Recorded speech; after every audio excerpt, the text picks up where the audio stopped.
Дорогие студенты, сегодня я вам хочу показать прекрасное озеро Иссык-Куль. Она находится в Киргизской республике. Это озеро находится между гор. Вон вдалеке высокие горы, высота 4-5 тысяч метров. Даже вершины покрыты снегом до сих пор. Из-за того, что последний месяц жарко, четкости нету, видите?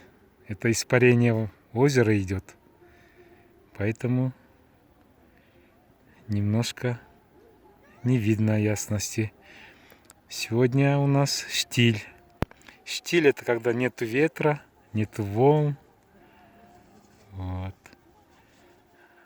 Это обычно после шторма. У нас вчера был шторм, ветер сильный. Вот. Здесь тоже вот горы, видите, какие высокие? 2000 метров. Там чуть-чуть вон белый снег лежит.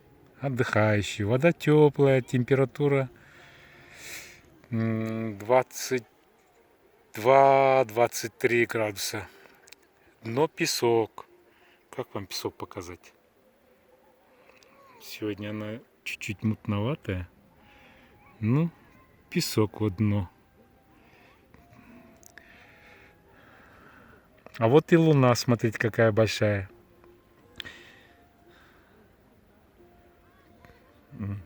Ну все, ребята, пока. Учите русский язык.